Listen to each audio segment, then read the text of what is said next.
Okay, how's everybody doing out here? My name is Duane Fletcher.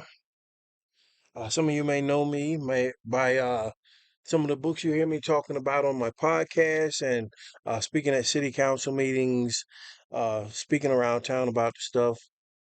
Okay, we're going to talk about some of them. This is some of my older stuff right here. Dance of the Mongoose talks about the events leading up to the coronavirus lockdowns and quarantines that happened a couple of years ago. This talks about the couple of weeks right before the coronavirus lockdowns and quarantines. This is a really good book, Dance of the Mongoose.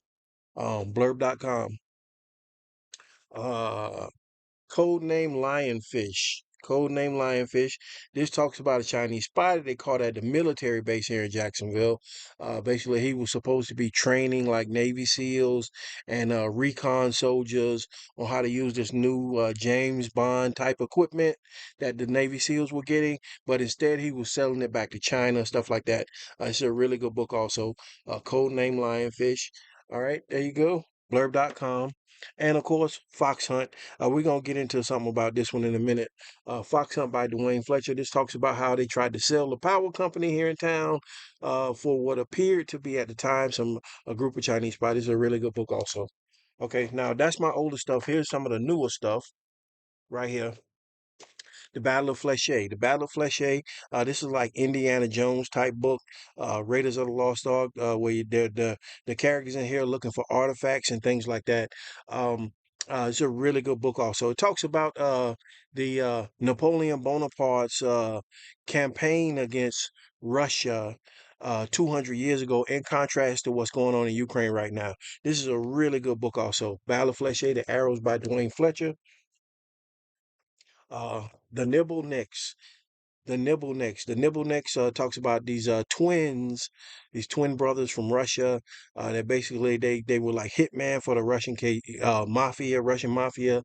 Uh, they came to town. They were after civilians. They were after police. They were after a bunch of their own people, like a purge or something like that. I think that's what they call it, that type of stuff. But it's a really good book also. The Nibble Nicks by Duane Fletcher. And of course, the one that's creating all the controversy, The Black Hand by Duane Fletcher. This is a really good book, also. The Black Hand. This talks about a tennis pro that allegedly doubles as an assassin for the KGB. Okay, really good book, also. So we got to go backwards a little bit. Okay, we're gonna go backwards to this one, Fox Hunt. Okay, I want to read to you a complaint that I put in a complaint at JEA recently because I was receiving some backlash and harassment from them. Okay, receiving some type of backlash and harassment from them, and I think it's because of the book that I wrote called Fox Hunt. This was the first time that somebody tried to sell JEA. Apparently, JEA learned some oligarch moves, Russian oligarch moves, so they wanted to try to sell JEA. This talks about the first time that it happened. Uh, as you know, the second time that they did it, they got caught, and I think the CEO, Aaron Zahn, he's facing like 25 years or something like that for like wire fraud and some of the other um, illegal activities that occurred during their attempted sale of JEA, which is the power company here in town. Um, so I want to read you a complaint that I wrote to them. Okay, uh, let's see. Okay, let me show it to you. So there's no qualms about what was said. Let me show it to you. Okay, so basically it reads. Cease and desist letter harassment of author Rufus Duane Fletcher. This letter is to inform JEA of an ongoing harassment waged against Mr. Fletcher by JEA workers. Mr. Fletcher wrote an action novel named Fox Hunt. Mr. Fletcher wrote an action novel named Fox Hunt. Yeah, that's true. There's the book right there. Approximately about 7 years ago, 6 or 7 years ago, the book talked about the illegal attempted sale of JEA. Mr. Fletcher believes that he's being harassed because of the book that he wrote. He asks that JEA workers stop deliberately trying to block his path at random times. He asks that they stop deliberately trying to create dangerous situations in his path also. These dangerous situations include draped power lines hanging down in his driveway like a booby trap. Also, spontaneous drilling near propane tanks under the sidewalk where he walked to work recently.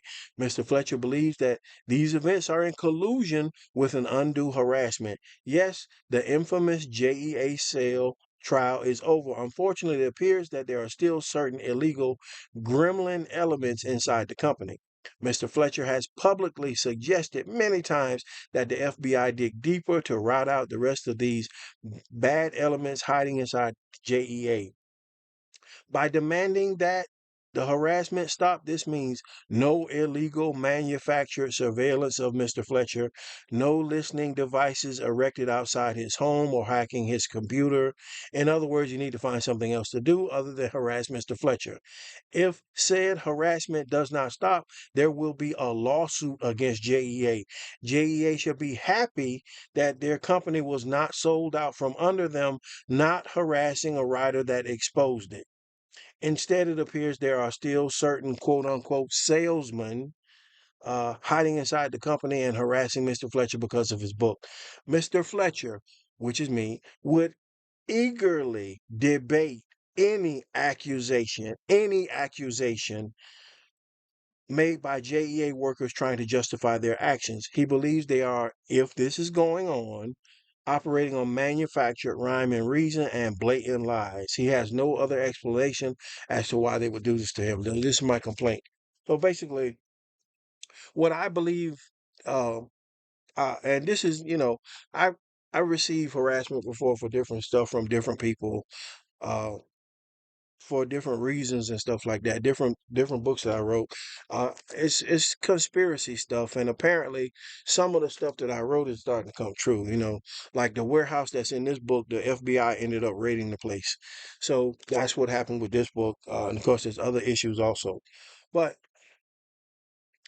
I believe what happened was that basically what I believe happened was that okay, I wrote the book and I was the one that came into the city council meeting and said that there was such a thing as the Corrupt Foreign Practices Act of 1974.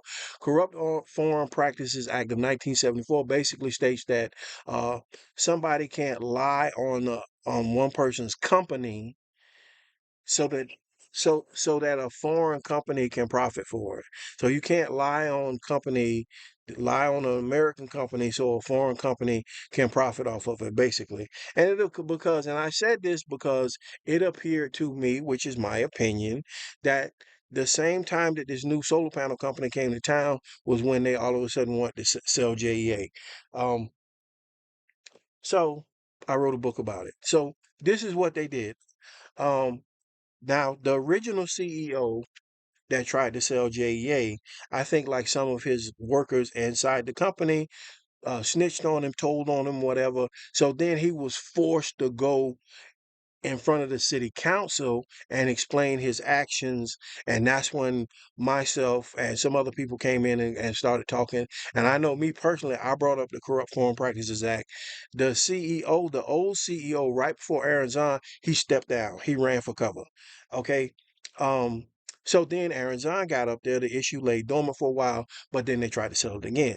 And it appears to me that what might have happened, what basically was that they went, oh my God, that black guy, he wrote a book. Oh my God, it's just some black guy, he wrote a book. Oh my God, we got to stop him. We got to stop him, man. Oh my God, somebody help us. Somebody help us. Oh my God. So now he's got me under some type of uh manufactured surveillance or whatever was going on with him because I wrote this book.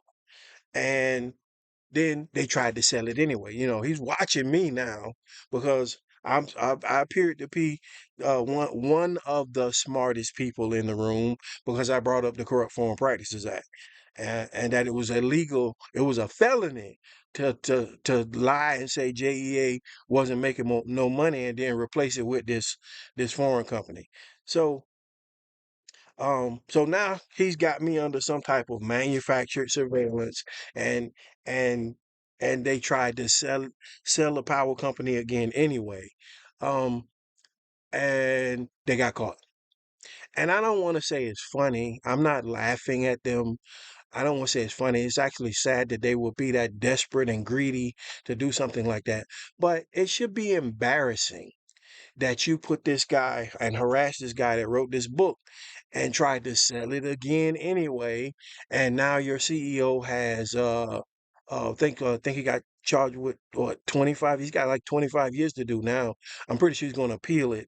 Because after all, the truth be told, he wasn't this wasn't his plot. It was someone else's that was up there before him, and then they dumped it all in his lap, and he tried to do it anyway, and they got him. So uh, shout out to the FBI and Homeland Security for finally uh, uh, uh, figuring out what was going on, whatever was going on with him. Um, and that's that. So, but at different times, stuff like this happens, and these are what I call false starts. Okay, so we've dealt with a number of different false starts here in Jacksonville that has to do with different things that they tell you one thing about this issue, but it turns out that they're lying and stuff like that. Okay, so that was a false start right there. Okay, so everybody was watching this black guy and harassing this black guy, stalking this black guy around. That's how I end up with the action novel because they get out in public and they want to have so much to say, but they don't raise a flag. They don't tell you who they are, but they want to have so much to say about it. So, but this is a false start that basically they had everybody watching this black guy who wrote this book while they were plotting to try to sell JEA again, and they got caught anyway, which is completely embarrassing. They should be embarrassed, and they should stop trying, because they're going to jail, and that's what's happening right now. Now, another false start I want to talk about is this right here. Okay, there was a false start associated with this because Governor DeSantis co-signed it, saying that he wanted to smuggle the tennis player in from Serbia. I want to smuggle this Serbian guy in from the Caribbean, and I run a boat from the Caribbean and smuggle him in if I could, and blah blah blah blah blah, which alludes to the fact they're probably selling drugs together some kind of way secretly. I don't know why he said something as spicy as that, but it is what it is. So, but there was a false start where, and they did the same thing. Oh my God, there's this black guy that wrote this book. Oh my God, we gotta stop the black guy. We gotta watch this black guy named Duane Fletcher. He wrote this book. Oh my God, somebody help us! Somebody help us! They're discriminated against the tennis player. They didn't discriminate against the tennis player. They discriminated against me because I wrote this book. Okay, so that's a false start. So, and I say it's a false start because what eventually happened? Everyone at the New York Open last year got sick. Okay. Everybody there got sick and the Serbian guy won. So I consider that a false start. You had everyone watching this black guy while instead of uh patting down him and his fans or whatever should have happened, whatever your protocols are that you probably know better than me. But what you put me through, that's what you should have put them through. And that's the way I look at it. Okay. But that's a false start. Now, what I want to know is, do you people update your files? Okay, so apparently when I wrote this book, this generated a file against me like I'm some kind of, like I need to be watched and monitored. And when I wrote this book, they added to the file like I need to be watched and monitored, but they don't update their files as to what happened. Okay. So basically, what I want to know is, you law enforcement, FDLE, Homeland Security, whichever JSO, whichever one of y'all that's lying on Fletcher Community Media and got so much of a problem with what I write and talk about, do you update your files? Okay. Does your file on Mr. Fletcher say that FBI had to eventually raid the warehouse that he was talking about in this book? Does your file say that the FBI raided this warehouse that he's talking about in this book? Probably not. You know why? Because you hold on to lies and you continue to lie like you forgot that you got caught lying. And that's what's been going on. Does your file on Mr. Fletcher say that everyone in New York at that tennis match got sick and that the Serbian guy won? Does your file say that? You don't update your files because you lie, and then you lie and then try and act like you forgot that you got caught lying 5 minutes ago. Okay, and that's what keeps going on here. So whoever it is that's out there plotting on Fletcher Community Media, you need to stop embarrassing yourselves where you just basically getting caught in lies. You are just completely untrustworthy now, and hopefully one day I can cash in and get like $1 million for this material because I know damn well I deserve it after what I've been put through. Okay, so that being said, let's move on. All right. We got some other issues here. Uh, let's see. The president of Iran is dead. The president of Iran just died in a helicopter crash, which is kind of suspicious. Me personally, I think it's the Russians. They do stuff like this. I know, you know, when there was a general in India a couple of years ago, same thing, mysterious helicopter crash, and at the same time that the Russians were delivering all of this new military equipment to India that they had purchased and stuff like that. And it appears to me that because now he's in bed with Iran and Russia's purchasing stuff from Iran, like he's trying to create a power vacuum where this president or this general can be replaced with somebody that he can control and things like that. And that's what that has to do with. But that's what it looks like. They're saying that the Iranian president is dead. He died in a helicopter crash. More than likely, it's the Russians, and they're going to replace the president of Iran with somebody he can control and things like that. That's what normally happens. Like I said, there was a suspicious uh, helicopter crash of a general in India a couple of years ago. That's why I say that, which is really weird. But anyway, let's keep moving. We're gonna keep moving. There is a big argument on the table right now, a big argument, and I want to address this issue. This argument that everyone's arguing about is whether or not Ukraine should be able to hit targets in Russia. Okay, so this is a really hot topic, very big issue. A lot of people are talking about this, and I want to just basically um, throw my hat in the ring. Okay, so I want to throw my hat in the ring here and talk about this somewhat. Okay, um, General Ben Hodges, ex American Army general, he culminated to the day when Russia would have to bug out of Kiev when the whole invasion in Ukraine started, and they need to take his theories and apply them to now what's going on in Donbas and Luhansk in Ukraine, and because when you start to pay attention, you will realize what needs to be done. You're going to realize that, yes, Ukraine needs to be able to hit targets in Russia. And because there is a tug of war that goes on the battlefield, okay? It has to do with gaining ground and losing ground. That's the tug of war that goes on any battlefield. And the problem with American politics is that the average senator or the average congressman does not know what goes on the battlefield because they're politicians. But if if they knew, they would say, if you want this mess over with, yes, they have to hit targets in Russia. And basically what this would do is push back the Russian s- the Russian staging areas, the Russian ammo dumps and staging areas will be pushed back.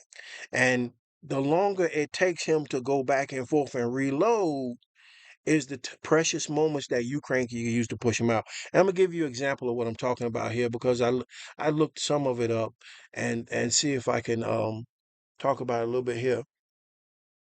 Um, okay, so some of the Ukrainian YouTubers and podcasters done brought up this heavily over the last couple of weeks because this is the ongoing issue, and they all can see it clearly that the Russians are exploiting the fact that you can't hit anything on this side of the border. So their staging area, military staging areas are right across the border.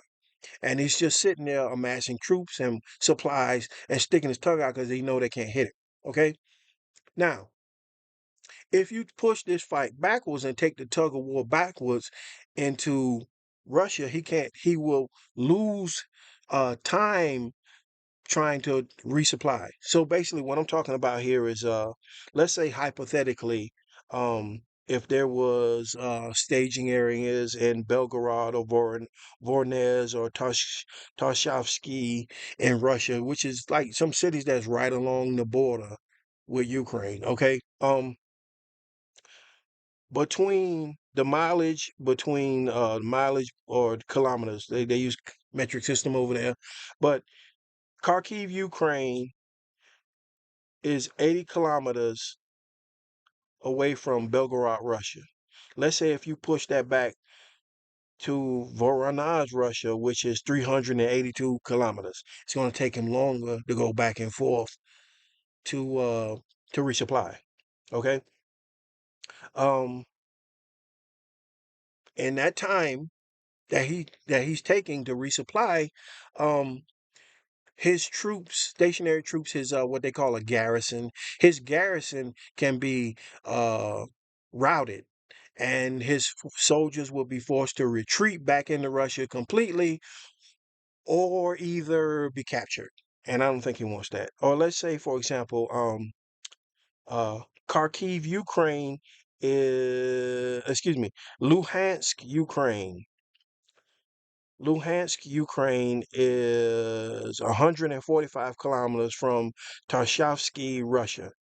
Okay, let's say you push that back to Volgorod, Russia, which is 608 kilometers away.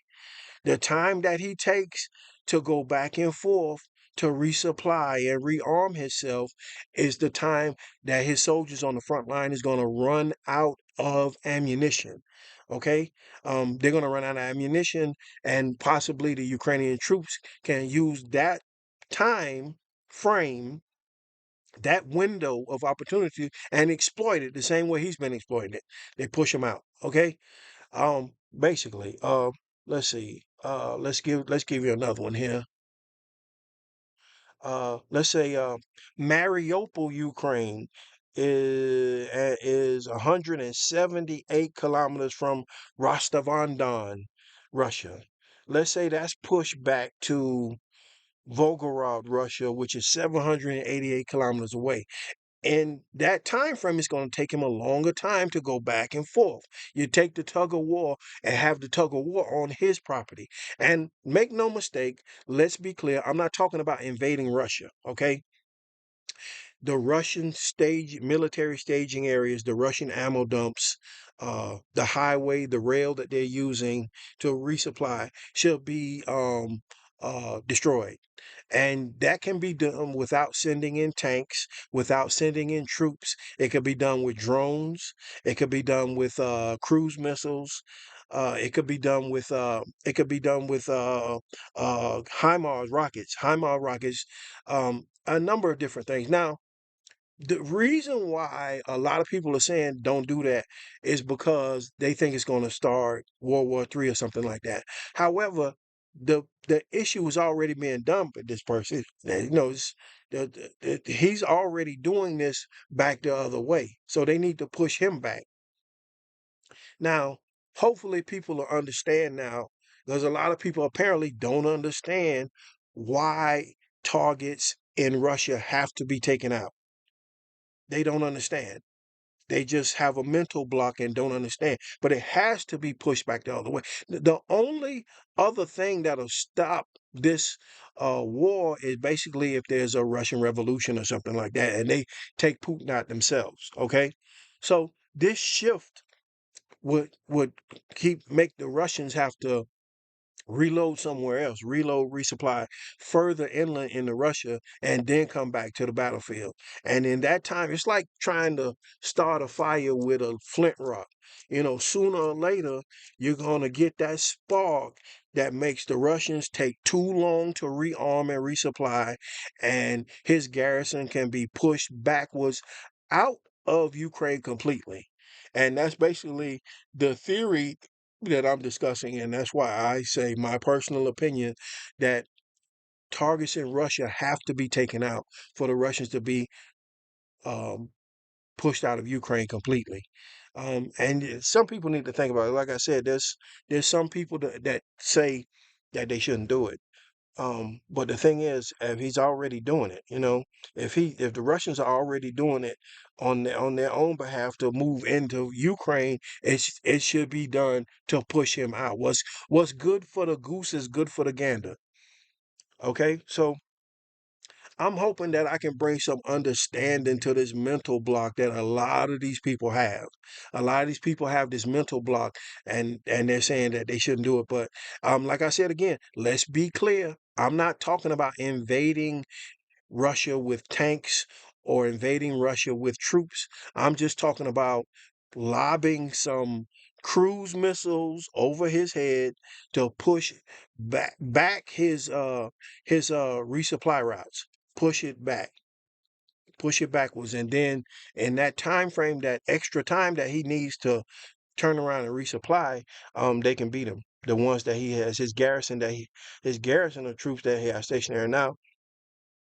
And I'm pretty sure Ukraine, they could go up the coast, go up the border, Podravka, Russia, Matayanska, Russia, Likovskoye, Russia, Novoshatinsk, Russia, Krancy, Russia, Gukov, Russia, Tanganorak, Russia. Uh, Basically, the different border towns that are right there on the border that he could possibly be using as military staging areas to invade Ukraine again and again and again. And this stuff needs to be destroyed. That way, if he's not afraid of being hit on that side of the border, but if he's afraid of losing his ammo dump or losing his supplies before they implement before they're cast into the fight, then he'll push his supply lines back. He has to instead of lose his equipment completely. And like I said, I'm hoping that I can bring some understanding to this as to uh, why they need to deter the Russians right now in Ukraine. Because if they deter him in Ukraine right now, he won't want to invade Poland next. If they deter him in Ukraine now, he won't march into Poland or Germany next, or he won't march into Finland. It's going to leave a bad taste in his mouth that he basically lost his fight. Okay.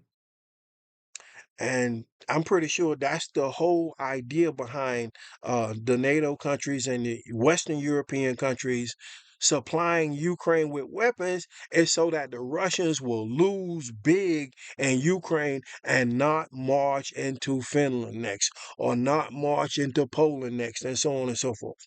Okay? Now, I got another issue I want to bring up too. The Russians have a new the Russians have a new economist. Oh, where's my phone at? Hold on. Here we go. Let's check this out. The Russians have a new economist. Let's see. The Russians have a new economist. Let's see. Russian economist appointed by Putin. According to Atlantic Council, Vladimir Putin has appointed technocrat economist Andrei Belousov as Russia's new defense minister in a shakeup that underlines his determination to wage a long war of attrition against Ukraine. So this is Russia's new guy, and he's an economist, not a general. He's never been in the military, and you have to ask yourself why. Uh, why has Putin? Why has Putin put this person in power? Okay, so um a couple of podcasts ago, I talked about how uh, the Russian war machine has to go into Poland. First they have to absorb Ukraine's uh, natural resources. And once he absorbs Ukraine's natural resources, he can replenish his ranks and march into Poland. Then he has to absorb Poland's natural resources. And then once he absorbs Poland's natural resources, he can replenish his ranks and march into Germany. Now, 600 years ago, um, when he acquired a bunch of this territory or whatever, no one was podcasting. No one had any accounts of firsthand accounts of basically this is what goes on and how he has to do this. Now, this economist is supposed to help him help the Russians optimize their uh, their economy so that it can be more focused on supporting the state. Okay, which basically means he's finna rob his own people now, and which is funny because his uh this guy, the new economist, his first job seemed like it was to get rid of a bunch of the Russian generals. They're having a purge in Russia right now, which me- which means there's no leadership. I'm hoping Ukraine's paying attention. They can exploit the fact there's no real leadership on the Russian battlefield. There's no real leadership in the Russian army. They're doing a purge right now, getting rid of more of their generals. And what appears is going on is like, okay, he gets General so and so and his men to march in and kill everybody so he can have all of their stuff. Okay. And then here comes the economist. Now he's getting rid of the general so he can have the general's stuff. And this possibly is how Putin amassed a bunch of his own personal wealth, where basically, everybody just saw him steal a diamond mine from uh, the Wagner Group people, but you know what I'm saying? That's a whole nother argument. That's if the guy's dead. The Wagner guy might still be alive because there's some interesting things going on in France right now. I mean, it's going interesting thing going on with France getting kicked out of Africa. America got kicked out of Chad. America got kicked out of Niger. France got kicked out of Mali. NATO got kicked out of Mali. And it looks like Sierra Leone is next. Sierra Leone is next. I'm pretty sure France is going to be mad about that too. And but that's a whole nother podcast. But this economist that they have basically is this is what he it's like he's counting his chickens before they hatch. He has not defeated Ukraine, but this guy's job is to basically calculate what they have so he can use it to replenish his ranks so he can march forward. But there is a very good chance that this is going to basically blow up in Putin's face. It's going to backfire. It's a possibility it might backfire.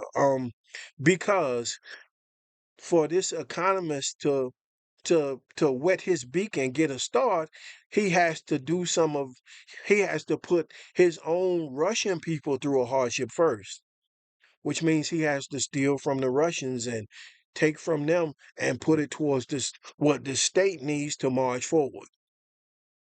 Okay, so he's starting with his own generals now, and eventually it's going to go to the Russian people, and they're going to be put under probably a great hardship to replenish the ranks so that Putin can march forward. Okay, so in this time, um, there should be a stampede of the Russian soldiers, a stampede of the Russian people trying to get away from Putin. I wouldn't be surprised if it ended up like 1917, where the Russian Tsar was losing very badly on the battlefield, and then he was assassinated by his own people and stuff like that. So there's a possibility that this could backfire on Putin really, really badly. Um, where because he has to put his new economist has to put the Russian people under a hardship first before he puts Ukraine under a hardship, before he puts Poland under a hardship, before he goes to Germany and tries to make Mercedes churn out Russian tanks for him. That's going to result in a fight. I'm pretty sure. A lot of people have things to say about what's going on in Germany, but uh, that's going to result in a fight trying to make Mercedes churn out Russian tanks. They ain't gonna do it. They ain't gonna do it. And if it do it ain't gonna work. If they were beaten and they had to, the tank would break down on the battlefield. I'm sure of that. Um, so why bother? Why bother? Um, so, but uh, this. the new economist that they have, the Russian guy, um, it's already starting badly because they're having a purge. And now this purge, if you know anything about Russian intelligence network, Russian military, sometimes they have purges. And he bumps off a bunch of his own guys because he don't want none of them knowing what's going on, what his real agenda is, or how much money he's stuffed in his own pocket instead of updating his military and blah, blah, blah, blah, blah, stuff like that. But that's what it looks like is going on. Hopefully, I'm hoping that uh, the Ukrainian people can stop him before he ends up marching forward, and it maybe might end up like 1917, and you never know. So that's all I had to say for today. If you get a chance to check out some of my stuff, uh, Nibblenecks, uh, blurb.com, BLURB, Duane Fletcher, uh, The Battle of Fletcher on blurb.com. Really good book also. It's kind of like Indiana Jones. See what else. And of course, the one that's creating all the controversy right here, The Black Hand, by Duane Fletcher. If you get a chance to pick up a copy, it's on blurb.com, BLURB, Duane Fletcher, blurb.com. Okay? And check it out. I'm going to show you something. Watch this. Bam. Look at that. I got my copyrights back for chapter 2. The Black Hand Chapter 2 is going to be coming out very soon. Very, very soon. I thank you all for listening. Uh, and that's all I had to say for today. Thank you. That's it.